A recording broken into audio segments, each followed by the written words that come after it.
What is going on, All-Terrain Nation? Whether it be two-wheel drive, four-wheel drive, or these badass vehicles you all love to drive. This is your All-Terrain Nation. I'm your host, David Boyd. And today, we've got a couple things we're going to talk about. For one, we're a little bit earlier. I just got back into town, and honest to God, if I did this at normal hours, I would probably be in bed by then. So we're going to do this a little earlier tonight, and Mark and Jess, they're out having a little bit of fun. Kelly is literally asleep on the couch because literally we've been gone all weekend on a big softball tournament, but you guys don't want to know that. But today on the show, we're going to talk a couple things. We've got the Chevrolet Corvette in the news. I kind of want to hint a little bit on that. We've got some stuff with Jeep, and as well as we've got some stuff with Ford I do want to talk about. But first, before we get deep into this, go ahead and click that like button for me if you love the channel, and I would greatly appreciate that. Guys, I would seriously, more than ever right now, YouTube, and I'm talking friends across the board, whatever it is, auto stuff on YouTube is just doing this right now. No matter if you're the big dog or not, people are, I don't know what's going on with the algorithm. So smashing that like button means quite a bit to me right now. I won't even ask for a subscription. Just smash the like button. All right. So let's see. We got a few people. Bug Guy in the house. All right. I didn't see Bug Guy in a while. Eric Jefferson, what's going on, man? Hopefully some of the regulars will pop in from because I didn't even announce this earlier time. I just said, hey, F it. Let's just freaking do it. But I want to bring this up here. So just bear with me. Bear with me here. And this past week, Chevrolet, they popped in with we knew a ZR1 was coming. So that wasn't even a big, oh my God, did you hear about that? Even though the numbers are ridiculous. I mean, ridiculous, around 1,000 horsepower and just having all the fun. Well, then they just quietly just said, there was a mention of Zora coming around and people were like, what's Zora going to be? But then they come out with the ZR1X, and this is per GM's newsroom there, the true American hypercar. And a hypercar this little bad boy is. Let's scroll this thing up there and look at that bad boy. Now, at first, there's nothing quite, there's nothing like, oh, wow, look how much different it is. You still get the big wing that you can get from the ZR1 package, the performance, all that stuff, But what they did was, the E-Ray, we've been wondering about the E-Ray because honest to God, the E-Ray did not make sense to me at the time they brought it out because you didn't get that much more horsepower. Now the 0 to 60 was incredible because now it's an all-wheel drive platform, but I can see what they were working out the bugs with E-Ray for. It was a little over a year ago we got that. It's because they wanted to blend the ZR1 basically with the E-Ray to give us this thing here, the ZR1X. And boy, oh boy, let's get into this.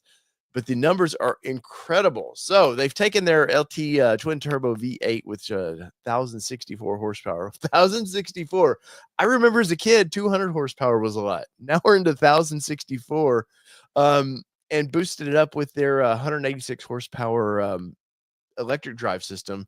And that gives us a whopping 1,250 horsepower. Now, at 1,250 horsepower, do you think GM's saving something at this point? Are they like, let's see, next year we're going to have to get another 100 horsepower out of this thing? I don't know how far more you can take this platform. And first rear wheel or first rear engine, mid-engine setup for them. And it's pretty incredible. And they've just taken Lamborghini. They've just given you the finger.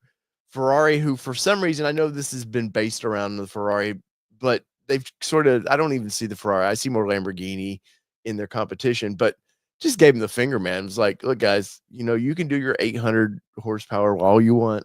We're just going straight to 1,250, man. We're going to ludicrous mode. So, yeah, this is pretty crazy, but some of the specs is 0 to 60 in under 2 seconds. Now, I can launch a car so much that it gets me car sick. I'll go to these press events and you can sit there and just launch them. And you'll be like, oh man, I got to settle down on that one at 2 seconds. Cause I've done some 4.5 second cars at 2 seconds. I don't know if I have even time to get car sick because that's ridiculous. I mean, that's finally saying, hey, Tesla, not a problem. Not a problem. We can handle your EVs. We got that. Of course, they are using mid EV platform to this thing. But from day one, we designed the mid-engine Corvette architecture with the ZR1X in mind, said General Motors Senior Vice President Ken Morris. This is the most revolutionary, and I mean, I don't even think they have to say this, but of course, you get PR talk from these. This is the most revolutionary platform in Corvette's history, supporting the wildest range of American sports cars and delivering world-class performance at every level. Now, we all thought, you remember in 2020, we all thought there was the big launch of the right before the shit hit the fan, there was the big launch of the Vet. People went nuts. They did it at Hangar. Um, and we were like, oh, finally they went to a kind of a rear engine setup platform like all the Italians have been doing forever. And now what, 4 or 5 years later, we're already into this. No, we're not even in a sports car category anymore. We're not even in a supercar category. We've gone straight to hypercar. It does blow me away on this thing. And what kills me is Jason Camisa, who I love. I admire their channel quite a bit, and I admire his as a writer. And like they just did the video on icons of the Vet, and now like this. I would love to see his take on this, but 8-speed dual clutch transmission, forged flat plane crank, finger follower valve train, and dry sump lubrication. This is a hand-built 5.5 liter Gemini small block V8. Was developed alongside the natural aspirated flat plane crank engines, powering the Corvette Z06 and the Z06 GT3R race car that Mighty includes. So you're going to get with the big things with this thing. You're going to get dual 76 millimeter turbochargers. The Manti Turbo exhaust design system combines the manifold and turbocharger housing to get turbos as close to the exhaust valves as possible. Now, they are also the biggest turbos in the industry in this thing. And that was just with the ZR1. Once again, blows me away what they've done with this car.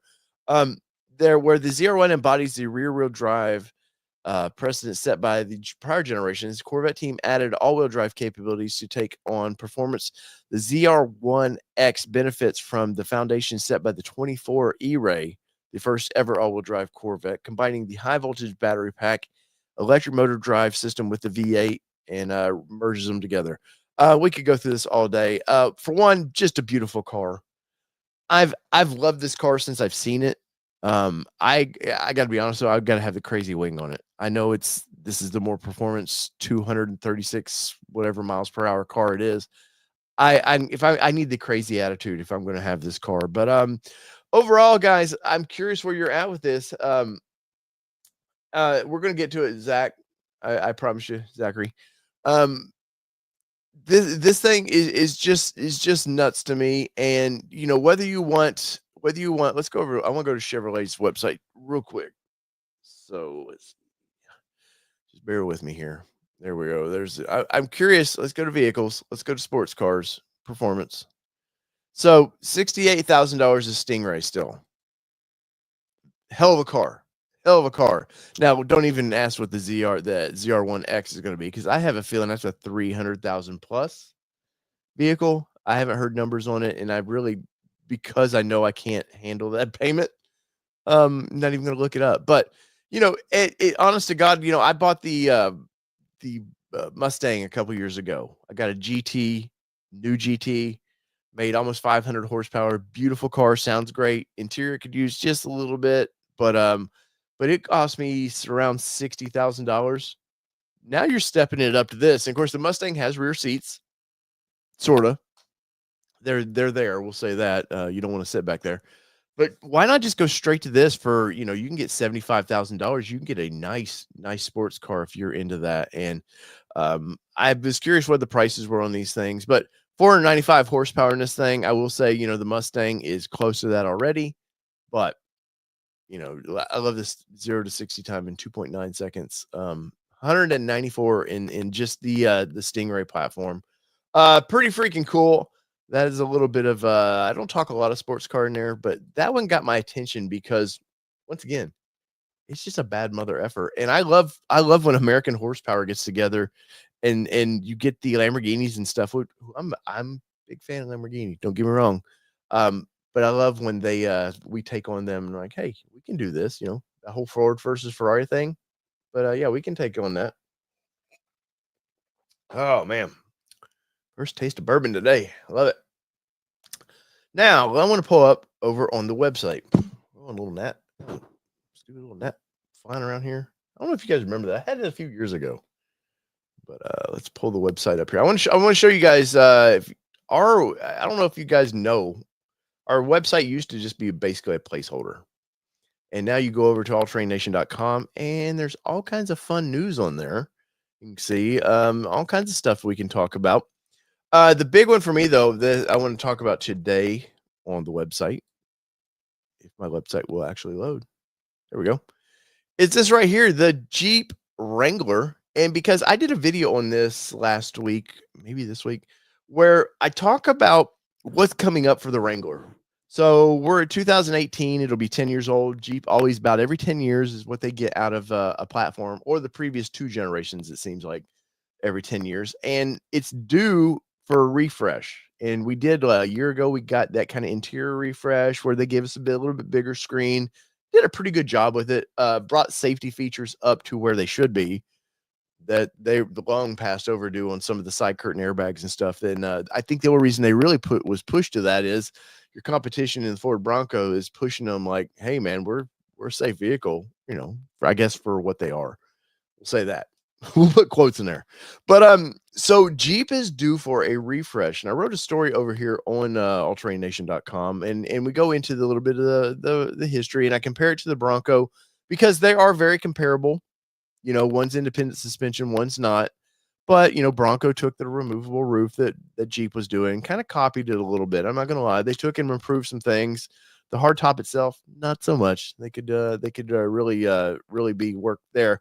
But I got into the Wrangler a little bit, and I really think, and this is no inside source, I think the next Jeep Wrangler is going to have some independent suspension under it. Now, I don't think completely all the way around it, and I'm curious to get your guys' feedback on this, because I'm always you guys kind of help shape what stories I might chase. But I've been following this for a while, and I think 22, I did a little bit of a video, and I pissed a lot of Jeep people off with my video because I said, hey, this is how you improve the Wrangler. And I've been thinking with their refresh coming up, hey, is the Wrangler going to get a refresh, and do we get the independent suspension that is winning buyers over to Bronco? Now, like I said in the video, and I'll say in the story, I don't care which one you buy. I own a Bronco. I'm not biased by it. I've had 2 Broncos. I've really enjoyed them. I'll have a new Wrangler when they come out. There's no reason for us to on the channel to go buy one right now because it's sort of old technology. But the way I see it is, you've got the Sport and you've got, your Sahara. I can see those going independent suspension really quickly because ride quality means everything. The Jeep Gladiator needs independent suspension under it badly, because that's one of the bad things about it is driving it. I love that, other than the wandering of solid axle.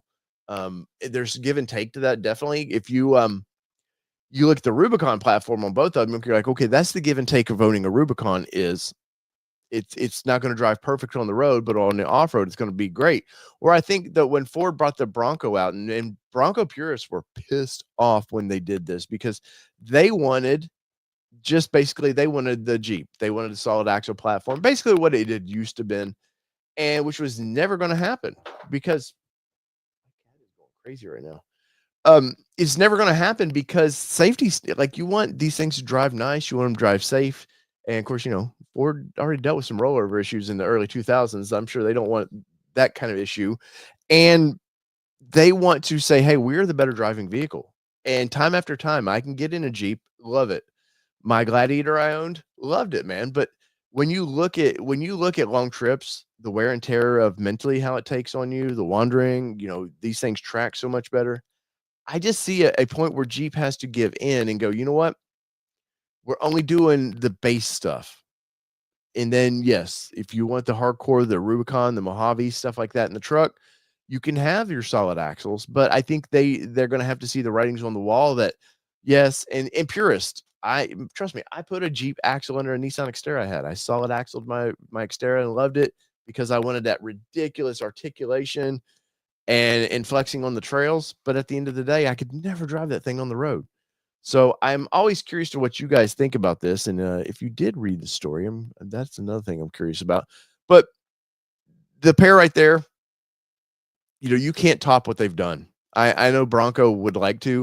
The history that these things done, what they've done to the off-road community and how they've this to well, really the Wrangler, how it's just kept the off-road community alive. The whole overland thing, I don't think would be a big thing, even though I know Jeeps aren't really for overlanding as much.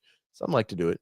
I think they kept that market alive because in the mid '90s to early '90s, if you remember, there was the Suzu Amigo, there was the Samurai, there was all these vehicles trying to do what Jeep was doing, and they're all gone. And so Jeep was that kind of all through the '90s and early 2000s, that thing of like, hey, yeah. And I know you can look at 4Runner, but 4Runner's really, if we have to be honest with ourselves, till probably recently, till the Trail Hunter, Toyota wasn't looking at the 4Runner of like, oh, we need to cater to the off-road market. The TRD Pro stuff that it used to be was not much of an upgrade. If you got to be honest with yourself about that, but Jeep's done it. But I think if you look, when Ford Bronco came out too, it forced Jeep to put a V8 in there, so 392. They were never going to do that, and could have done it for years. And the Jeep faithful have said, "Please put your Hemi in this thing," and they just would never talk about it. And as soon as Bronco got here, they were like, "Oh, guess what? Over here, we now have a 392 that you can. Oh, it's a concept." And then it's like 3 weeks later, it's like, "Oh no, we're going to build this." And then the Bronco Raptor, which I own, they're back and forth between them, which I think is a good thing. I have to admit, the twin turbo V6 in a Raptor, when you use the paddle shifting and you really get into it, and I have the forward performance tune on it, so it shifts like a dream. That's a lot of fun, but there's no replacement for displacement, man. When you hear the big V8 fire up in that uh that Rubicon 392, oh my god, it's so much fun. And I would own that had it been not the driving issues of it. Let's see, Maya's in the house. Let's see. What's going on, Maya? Got gold at Penn State. Oh, thank you so much, Maya. Maya is one of our special fans. Um, but as I kind of just wrapping up a little bit with the Jeep news there, I am curious to see. There's been nothing out there just yet on not seeing them test, even though I know they're testing up in Michigan and they're proving grounds up there. There's just nothing to other than speculation we can talk about with this thing. But I am curious, what are some things that you would like to see? I think they take with the next generation. They look at what Ford did with the keeping the mirrors on the body. I think they easily integrate that themselves. Pretty brilliant idea the way Ford's done it. I wish the Bronco had the latches, the way the door hinges are here. I wish Bronco would have done this right here, which they didn't do. But I think the competition between both of them is going to make way better vehicles. But I think maybe the little bit better roll cage or sport cage, as they like to call them, on this. I bet money they come out with a 37-inch package on the next one. I think they've probably been holding off on that. They just recently did 35s once again because Ford said, "Hey, 35s on all any trim you want." So I think Jeep's got I think they've got something special coming, but I am definitely curious about what you guys think on that. So in the comments below, even if you're listening or watching this after the fact, leave a comment. Let me know what you guys think about what we talk about. Man, tell I'm tired. You can tell I'm tired. Oh man, but I really do. I think ultimately, I think we do see. Think we see some independent for suspension in this thing, and it wasn't long ago. Just wrapping this up, it wasn't long ago that a former Jeep CEO, and there were some patents going around where they were looking at independent suspension for the Wrangler. So it's not out of line to think that. And I know Jeep purists will not like that news whatsoever. But I do think it's time. But I think they're smart and wise to not piss off their hardcore audience and mess with that. So let's get over here. Go over to my buddy Tim Esterthal with the D. Go to their website, Pickup Truck Plus SUV Talk. Let me pull it up here. Let's see, because I didn't do anything on this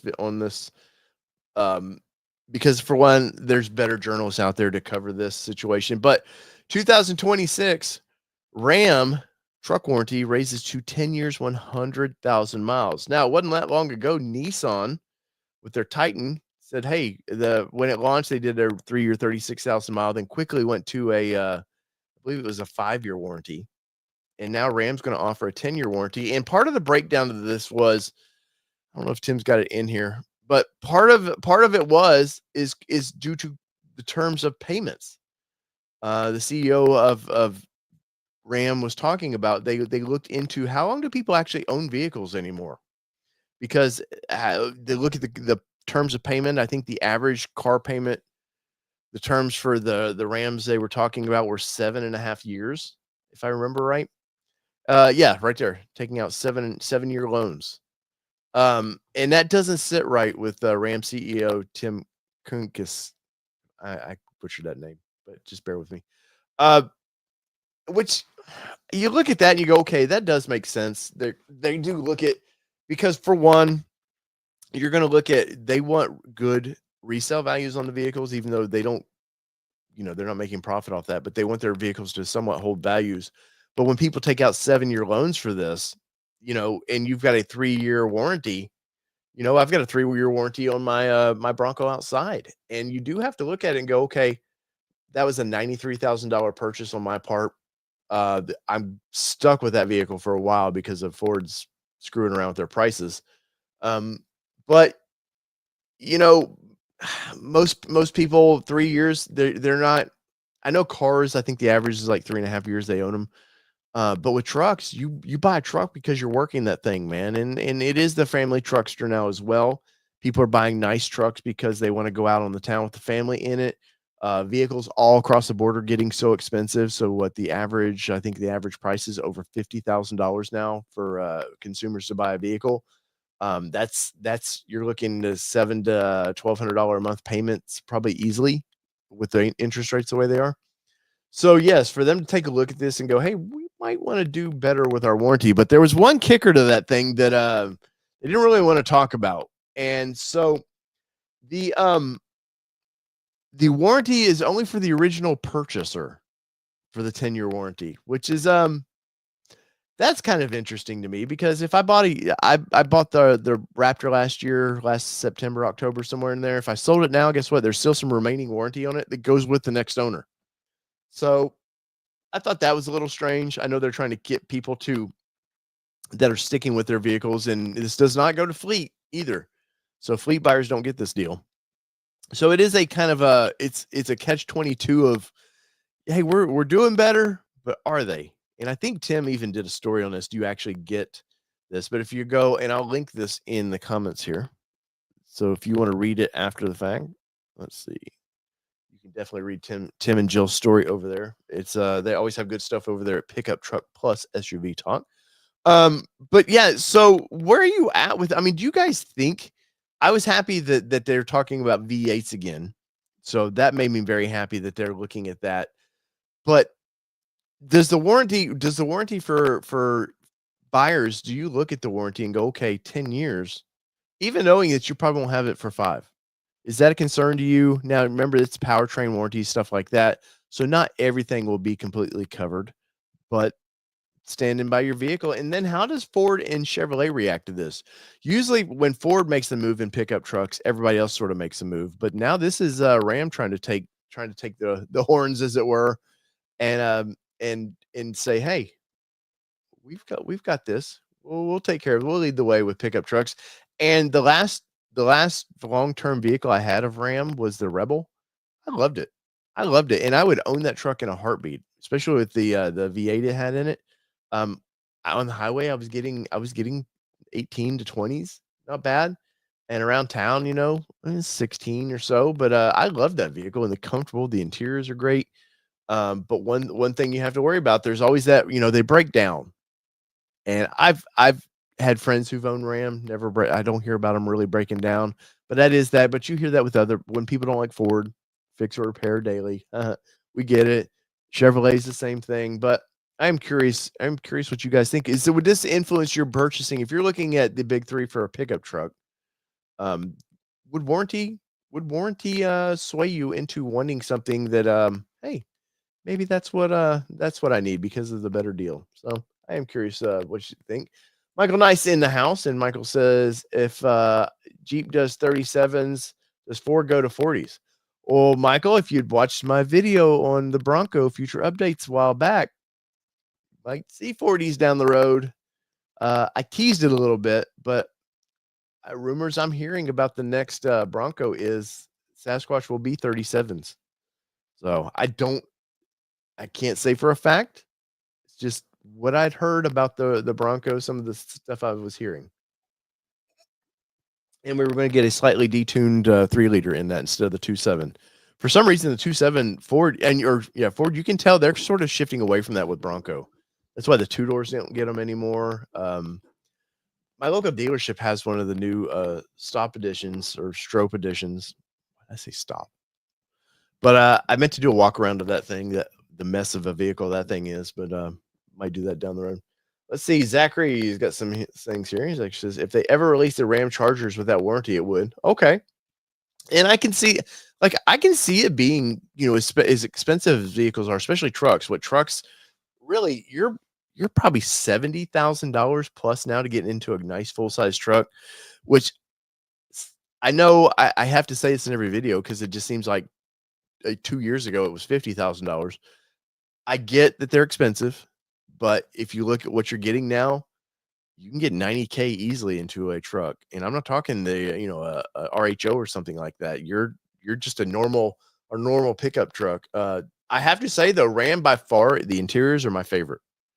Other than that goofy knob, I don't like the shift knob. I got used to it when I was driving that Rebel, but I kind of prefer a column shifter.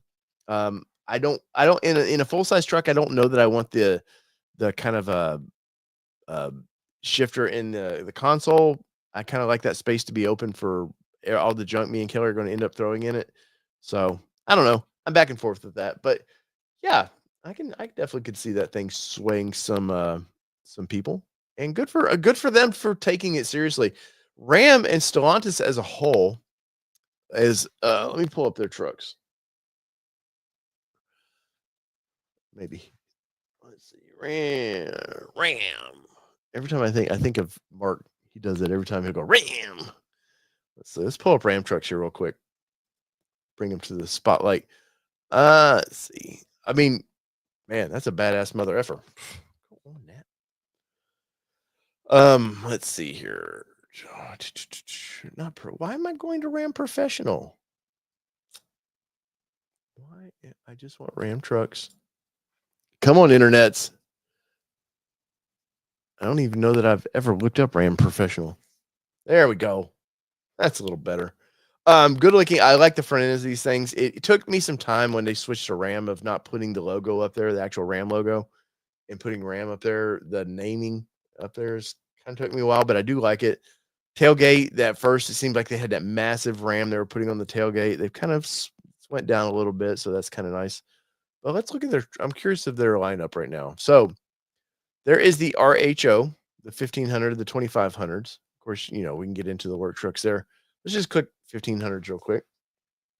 And 10,000 below MSRP on 2500 or 2025 Ram 1500s, Laramie crew cab models. There you go. And that's part of the employee pricing because of the whole tariff things. But starting about $40,000. One bummer about, I think Ram is building a lot of their full-size trucks in Mexico, if I remember right. I know GM is, even though they do have plants in America, but a lot of them come from Mexico.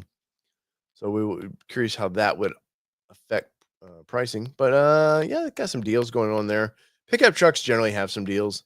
RHO, did you all see where TRD John, who buddy of ours, bought? He's a Toyota. I won't say he's a Toyota channel. I mean, yeah, he's called TRD John, but like he's owned Chevrolets and stuff in the past. But dude, people were chewing him up for buying. He bought a new Ram RHO, and I thought it was hilarious. I love it, man. I love that he's got the balls to go buy something different. Hell, I've only owned Ford products here for a long time. Just for one, we like their setup, but two, nothing else has really gotten my attention till I did the Ram truck testing.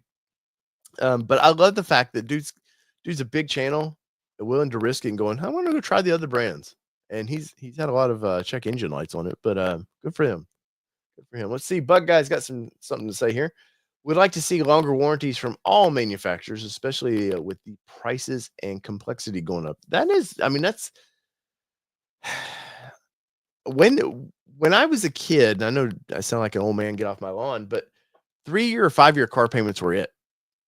And most of the time, I tried to do a 3-year because, I didn't want that long 5-year. I didn't want the extra 2 years on there.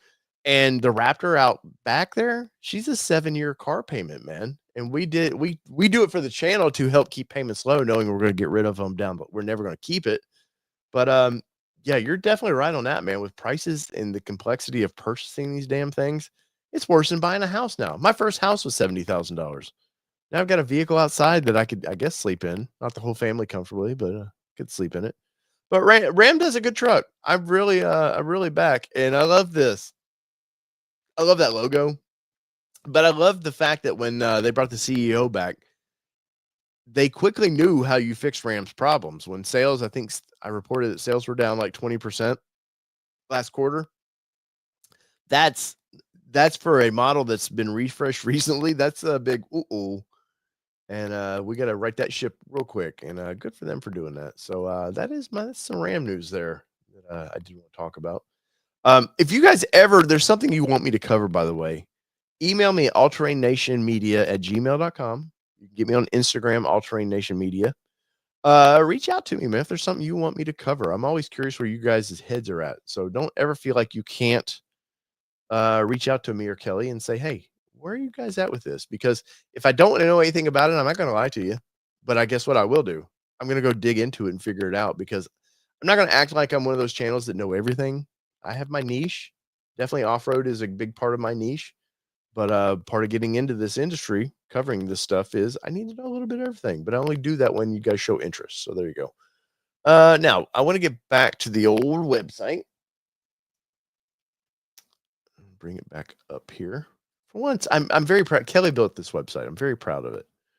But this week, living in Middle Tennessee. I mean, I hate to say go away ad, but it pays me. Living in Middle Tennessee, I have Nissan's headquarters literally 20 minutes from my house. And that was part of the reason for when I got into this industry. Was I was covering Nissan exclusively because all my friends' family work for Nissan. They're right here. I get to see things like this. And this is I won't say a normal day, but I see this quite a bit. You just see badged up cars, be a lot like living in Michigan. But I was curious about this because I'm like, what? Wait, Nissan just refreshed the Frontier. They got some new interior pieces, and so I was following this truck around, and it kind of got me thinking about what are they doing? Because Nissan's usually slow, and I mean slow to refresh their vehicles.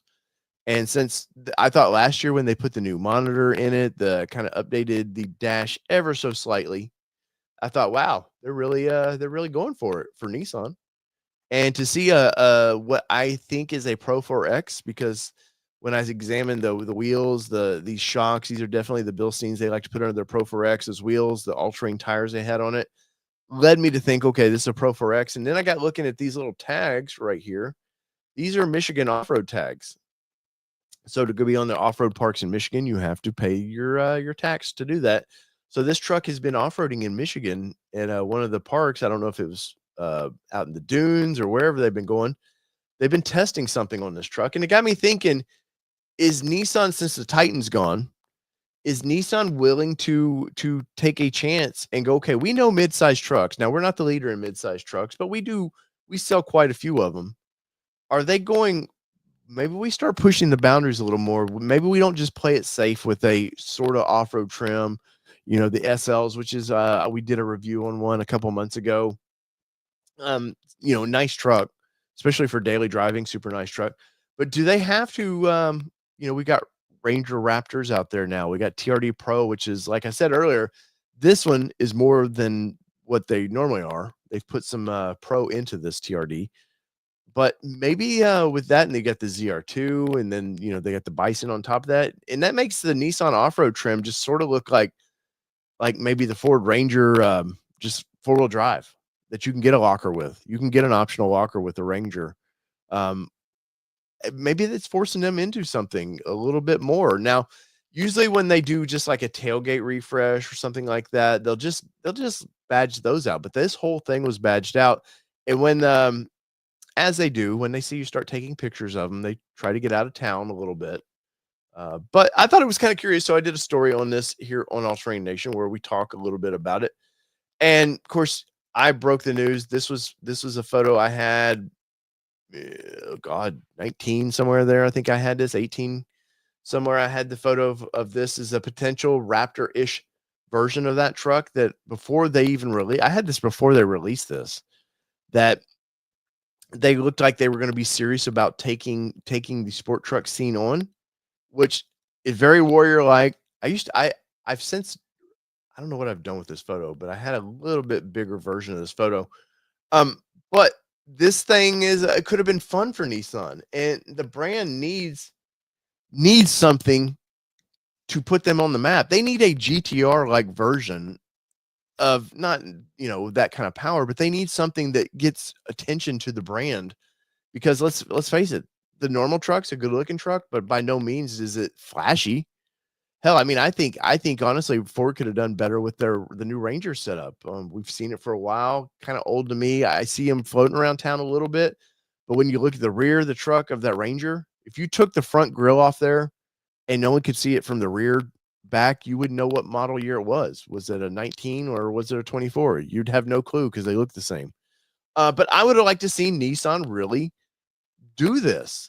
It's low hanging fruit, man. Some sheet metal that you bolt on, and instead of the what are they putting in this now? Like a 3.8 liter engine, you could have done something. You could have, hell, you could put the 3.8 in it, or the 3.7 that they were putting in the Infinity stuff. You could have done to this vehicle and just made it a sports tuned vehicle where 310 horsepower an hour. If you got it into the 400 range, dude, the Nissan, the Z guy, or the old 240 guy or whatever that are into trucks now, they would have been back with your brand. So they need a Halo pickup truck. So even though you can see clearly this is not that, I would like to see maybe they're testing something, or I didn't talk about this in the story, or is this a hybrid version? Now I didn't see any kind of doors or anything that would lead me to think that. Is it like what Ford does with the Power Boost, where it's not a, it's not the plug-in hybrid? I don't know, but it did get me thinking about where Nissan needs to improve. And with the Titan no longer there, they didn't lose that many sales by dropping it. But this is your truck now, and we all know SUVs and trucks are where the sales numbers are. And Altima's dying, Maxima's gone. There's the new Leaf, but I've seen some spy. Well, I had some spy photos I took of that thing, but I keep hearing about, Nathan with TFL was talking in a story about the new tech they put in, and I haven't really checked it out yet. But that's not winning customers over. And then Nissan had this plan to go fully EV. The Canton, Mississippi plant was scheduled to be an EV plant, and with the current administration just killing the tax credit, you're going to see EV sales tank like crazy.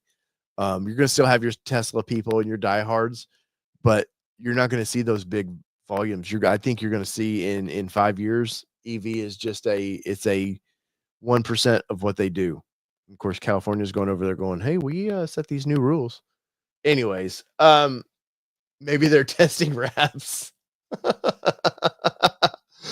Maybe Michael. I don't think so. This is a pretty common wrap. These circles. I should do a breakdown of wraps sometime.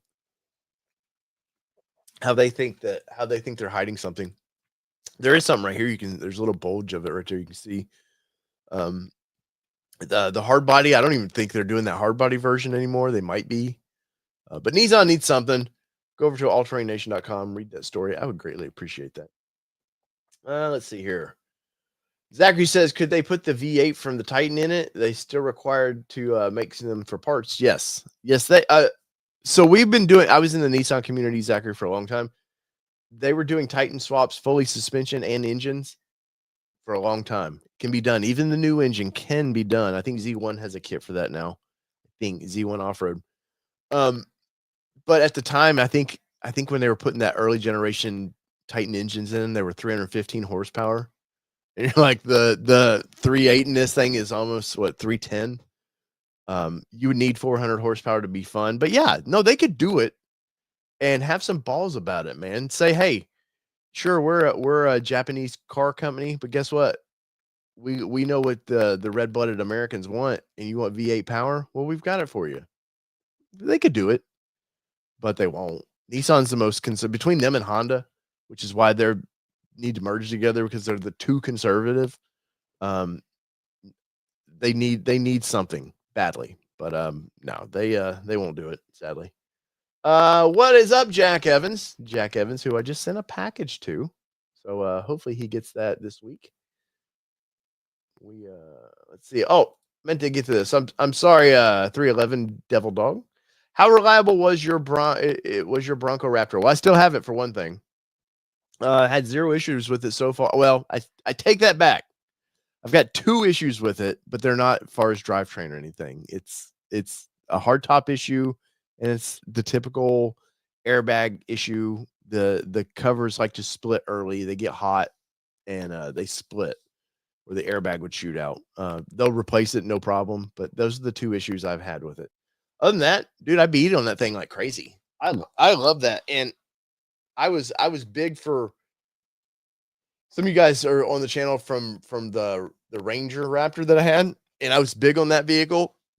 Got it, loved it, but I just treated it like a pickup truck. The Bronco Raptor, dude, I beat on that thing, man. And we're about to take it to next month. We're going to a road here called the Iron Gap, and it's every bit of what it sounds like. It's an old road that was abandoned years ago that's just turned into this off-roading road, and it's a lot of fun. It's a good time, and it's only maybe 40 minutes from my house. So that's the part I really like. I'd like to test at Windrock a little bit more, but it's 2 hours from my house. So a little harder to get there. Doing this full-time job and softball. Oh yeah, and I'm a softball umpire. So I need less things to do. Anyways, but no, as far as the reliability of the thing, it's been great. We've I've got a video coming up where we replaced the wheels and tires on it. Method, we partnered with Method and Kumo tires, and I'm a BF Goodrich snob. And so when Kumo reached out to me and said, "Hey, would you like to test our tires?" I was like, I mean, I'm not going to tell them no because I am curious, especially with tires the way they are, 37s. You know, you're talking over $3,000 probably to put tires into that thing. So definitely, I was interested in trying their tires, and we just hit 10,000 miles on that truck this weekend.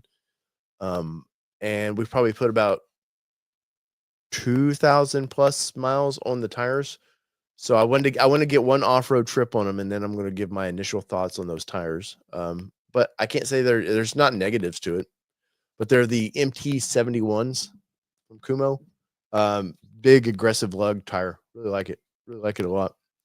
Let's see what else we got going on here. What's going on in y'all's? I'm curious what's going on in y'all's world. It's summertime, so off-roading trips to the lake. How are we using our vehicles? And speaking of using your vehicles, this is one from Ford I would actually like to use. The 2026 Ford Ranger Super Duty. The one we can't have here, and we'll never get this vehicle here. But I did a story on this thing. I did a build and price on it. I've dropped a video this week because I'm always curious what their trucks cost. And usually, to be honest, Australian trucks, you generally, if you price them, when I priced out the Ranger Raptor, I think it was 60s. I think when I bought it here in America, it was 57, if I remember right, 58. So usually there's a few $1,000s difference. Of course, everything in Australia is built in Indonesia and they ship it there. So I'm sure that part of that's the cost too of getting vehicles there. But this one here was kind of interesting to me. And you know, this is it sounds funny, but this is a landscaper or a contractor's wet dream of a truck, man. It's small, it can pull 10,000 pounds, and you know, look at it. It's just built ready to go. And the interior of this truck, super nice for what you would expect. Now, when I did my build and price on this thing, you're still talking, it was like $70,000. And you don't expect your contractor style truck to be that expensive. But I think built here in America, obviously we wouldn't have a diesel option. You are getting the 8-lug pattern, so you're getting a heavy duty suspension in this thing. But I think in America, I think if contractors were honest with themselves, and most of them aren't, trust me, they all drive Raptors. I deal with them every day. But this would be a perfect vehicle for most of this style, size, and everything for most American contractors to use. Um, let's see. Oh, thank you, Jack Evans. Thank you. But this little truck got my attention because for one, you can get rock rails, all that kind of stuff. It is definitely built for the Australian outback use. You know, the snorkel, which are all options you can remove. You can get it with a normal bed, or if you want the kind of flip gate bed that it has on it. But it's a good looking truck, man. And I'm happy to see somebody doing something like this because I know for us, the Australian market, they are getting full size trucks, but they're ridiculously expensive to get them there. Um, but a lot of them, their roads are built for more of this mid-sized truck, and I can see this just being a home run for Ford down there. But when you look at the price of it versus a Raptor, not so much. Um, but a vehicle like this, there's certain vehicles you're buying because you need it to do a specific job, and where the Raptor is for more of a family-friendly version. You know, you want to go beat on it on the trails. But are you guys like? Do you see something like this in America working? Uh, More of a contractor package, but not just that plain white truck, you know, with that's just gonna be at every parts store or whatever. But I think a more Super Duty version of the Ranger in the States, I think would do well. I think you pair it with the 3 liter you can't put the 4 cylinder in this thing because 300 horsepower, you need a little bit more for the durability of the engine. You're going to need a little bit more power. But I thought this for the United States would be a hit. Ford has said many times it's not coming to the United States, but they get enough loud noises that people bitching for it. They'll definitely would look at it.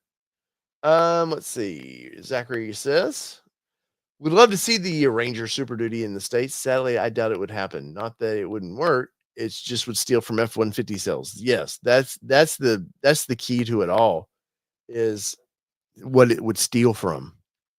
Um, and I wish Ford would really break down F-Series sales a little better than they do. And why they do that is because they want to stay on top of the goofy. We're the best selling full size truck. Um, But Toyota, you look at Toyota with the Tacoma, I see a lot of those on job sites. Um, Toyota would never have the balls to do something like this. Hell, they don't even have the balls to do it in their full-size truck. They would never offer a fleet version of that truck. And the sales are starting to justify it. The Tundra sales are almost averaging over 10,000, which is really good, especially for them. That's a really good number, and I'm seeing more and more of those out around. And I think that it's some of that is due to more people looking at full size trucks in general. As they're what you talked about earlier, they're getting expensive. So I can see where people are like, "Oh, well, I would like, maybe my favorite brand's Toyota. I need a work truck. Maybe I need a flatbed version of that truck. I don't know." But I did a story on this week. Definitely go check it out, guys. Would much appreciate that. But here's the bedded version of that vehicle. I mean, dude, that right there is pretty freaking beastly. I'm not gonna lie. I could see, putting 35s on that thing and just going out and having the time of my life off-roading it. Um, Interior, once again, the interior, I don't think I have any shots of the interior on the website. But interior wise, Ford doesn't do a bad one in the Ranger anymore. The cloth seats are very nice. You're still getting the big screen in it. Now Australians drive on the wrong side of the road, so we'd have to solve that problem. Let's see. Bug Guy says, "Would like to see a longer 6-foot bed option in the Ranger, either super cab or with a crew cab." Yeah, I think for Ford, I think I discussed this when we were at the press launch of the new Ranger. I think Ford is so scared with the Ranger of it doesn't justify them putting a ton of money into it sales wise. It's still, I think, the third best selling vehicle. I think Chevrolet has because they merged the GM twins together. Um, I think that they're number 2 still, and at one point, Nissan was banging on number 2 spot. But Ranger, for whatever reason, I don't know if they've just not gotten the word out well that it's back. Ranger used to sell 150,000 those little things plus a year. And of course, that was the smaller version of it. And that was when everybody was selling a lot of small trucks like that. But yeah, I think on especially something like this, but guy, you put a 6-foot bed on something like this all day long. That's the knock I hear on mid-sized trucks, though, is the small beds and just this crew cab, whatever you want to call it, package that everybody runs. People don't want it. I think a two-door truck would sell well again, but the price, you got to get the prices down. You got to a two-door truck today. If you did a two-door baser, it's got to be 25 to 35,000. And now you're looking at the Ranger. You're getting the STX package, the XL. You're getting a lot of bells and whistles in that, and it's 30s, almost 40s maybe for an off-road version. What's up, Rob Hallmark? So it's I don't know how you get the price down on any of these vehicles anymore, but we've got to some point. The market's going to have to steady itself, and they're going to have to maybe some of these manufacturers are just going to have to eat it for a few years because of the way the pandemic shot all the prices up. I told y'all back then they were never coming down, but maybe they just need to no price increase for the next year or two. I know everybody likes raises and stuff, and there's a lot of profit built into all cars across the board. But maybe we need to settle down. Of course, we're also feeling the effects from the UAW. They got big raises over a year ago. And so I think we're starting to feel that. And of course, what they weren't expecting was tariffs on top of that too. So prices are for everything's a little shaky ground right now. And then interest rates, at one time they were coming down. I know you could get rates in the 5s for a while. They're back in the 7s. I'm a near 800 credit score, and my Raptor outside, I want to say in the 8s, which I need to get it down, but I've just been hoping it gets in the 5s and the 4s to get that rate adjusted. But damn, man, that's the biggest thing. And that's a political thing, and I don't want to go down, but America, let's settle down. Let's quit bombing everybody. Let's be nice to your neighbor. Let's just live our lives, man. That's the great thing about this country. We can just do what we want, live our lives, and be happy. And leave it at that. Oh man. So unless you guys got more to talk about, that's about my show tonight. It's about an hour. Allie was going to be on tonight, but she never responded to my text. I know she's out doing Allie things. She's been under the weather as well. Poor girl's been sick like crazy. There's some Bronco news coming. The 60th anniversary is coming, so we want to talk a little bit about that. I may be at the dunes for whatever they got something going on. Ford does. Allie can't tell me. She's under embargo. She can't tell me what they got going on, but I think they got something big at the dunes coming up the 1st of August. That'll be fun. I may run up there for that. We'll be at Woodward Dream Cruise. If you guys are around the Detroit area, please let me know, man. We met at Ford's garage one year. I'd do it again, man. Love it. Just hanging out with everybody, talking cars, trucks, SUVs, whatever you want to talk about. The beloved GTs. We can talk about those. My dream is to actually drive one of those one day. That's my dream, to drive that car. If I can do that one day, it's all gravy after that. So in the comments below, you know what to do. If you're watching this after the fact, let me know. Let me know. Hey, Dave, I stayed till the end. I heard you blabbering. Had to go. So whether it be two-wheel drive, full drive, or all these badass vehicles you guys love to drive, I love to talk about. This is your All Terrain Nation. I'm your host, David Boyd, and we're out. Happy Sunday, everybody. Take it easy, and we'll see y'all next time. Peace.